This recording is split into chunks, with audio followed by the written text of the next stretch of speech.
Hello everyone, this is Enzo Eigen of the Alliance for Loki, and this is War 10 of Season 18 against a alliance with a Chinese name.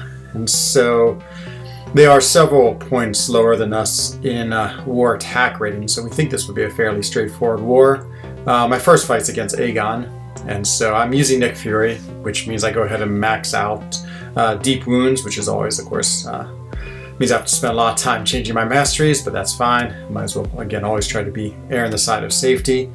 Put all my boost, and off we go to this fight. And so this fight is very straightforward. I mean, again, Aegon has easy specials to avoid, doesn't do really anything too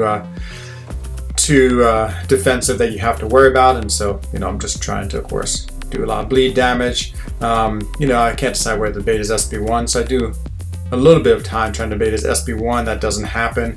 And of course, his SB2 is nothing to worry about either. It's just, of course, all this time Starburst is ticking. You can see he's doing about 248 points of damage. Well, that's also with the bleed too. So I'm definitely just sort of losing health, and there's nothing I can do about it. Get his SB2, he fires it. Actually, it was probably better to have his SB2 because that, of course, takes 2 bars of power as opposed to 1. So I probably would have had to bait 2 SB1s. So just something to think about next war is to, you know, when you can, I think baiting the SB2 is more advantageous just because you have to do it less often. So again, very straightforward, a pretty easy fight, and yeah, it's over very quickly. So that was just sort of a diversity play. And so now, of course, over to SP Section 2 I go, and I'm going to have 2 fights over there. Night Monkey, who actually faced last war as a rank 3, and Modoc, a 6-star, unawakened. And yeah, it doesn't look too hard. I fought Night Monkey last time, so I feel like I have the strategy down for him. So I'm going to use Emma for both these fights. So I go ahead and throw on sort of the smaller of the mutant power boost and power recovery. And I go ahead and use the SP1, because I remember last time it's really helpful against Night Monkey that I stay in my diamond form most of the time because I'm always above him in a bar of power. So you see I start with 1 bar of power, so I'm in my telepathic form, so he's not going to evade at all, which is nice. And then also, yeah, I mean, more just the evade. And so he gets his SP1. I'm just going to bait that out because I want to deal with that and not his SP2. Doesn't really want to throw it, so finally he does. And again, it's easy to deal with, and I go ahead and counterattack it. I'm ready for my SP2. It does pretty good damage, and it's nice because I get all that power back from the mutant boosts. And so again, I keep my power, keep my telepathic form, which is great. Push him to an SP2, knowing I'm just going to kill him with my SP2. So very easy, very straightforward fight. Yeah, that Power Star 1 was a really nice discovery on the last war, and I think it makes fighting him really easy. So now I go against the Modoc, which is the last of my fights, I think.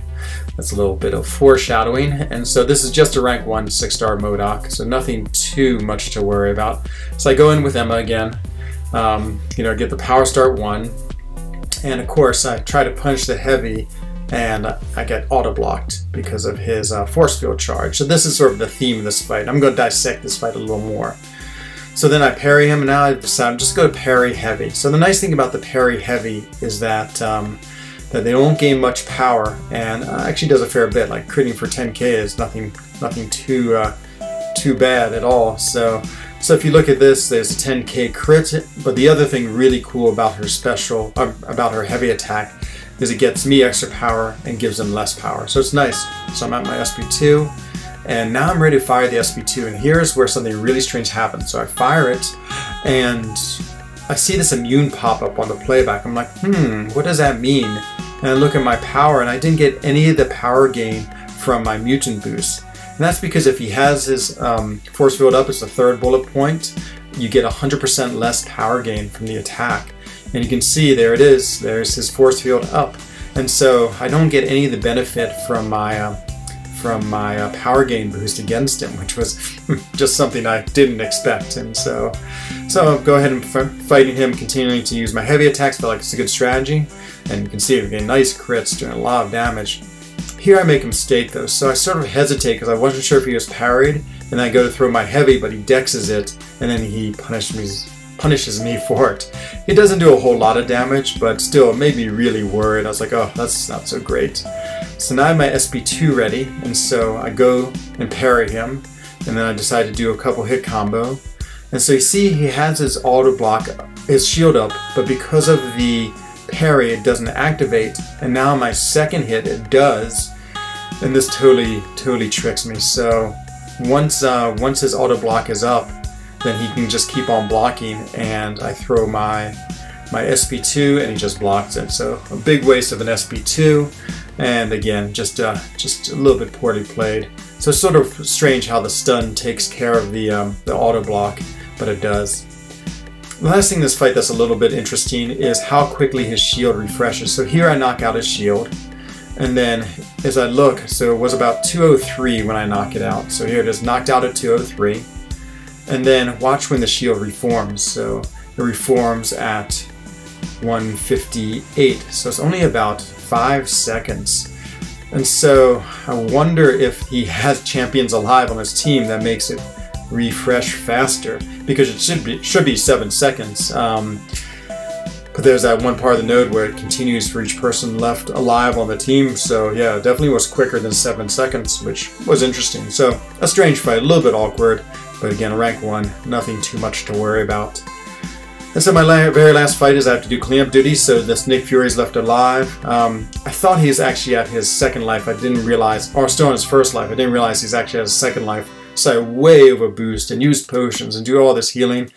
And then I didn't even realize I stun immune, so it just pays to look more closely when you're fighting, and then before I know it, the fight's over. And so yeah, that was a waste of a lot of boosts and units and potions just for that fight. If I'd known, or had looked more closely to see if he was on his second life, it would have been okay. So we did win, which is good. It makes us 7-3, and I remain deathless, which I'm very happy about. We definitely were a good bit better than this alliance. I mean, they played really hard and did a great job, but in the end, they just couldn't keep up with our defense, and their defense wasn't the strongest one we faced. We did pretty well against them. Still had 12 deaths against them, so pretty reasonable. And this means, yeah, I think we've more or less claimed Masters with probably no chance to be in the top 3, so it sort of makes it interesting our strategy for the last couple of wars. You can see I had the most defender kills in the Alliance because of my Mojo boss. But I hope you enjoyed this video. I hope you enjoyed the little bit of extra analysis on the Modoc fight, and I look forward to seeing you in the next video. So thank you very much for watching. This is Enzo Eigen of the Alliance for Loki, wishing you a good day. Bye-bye.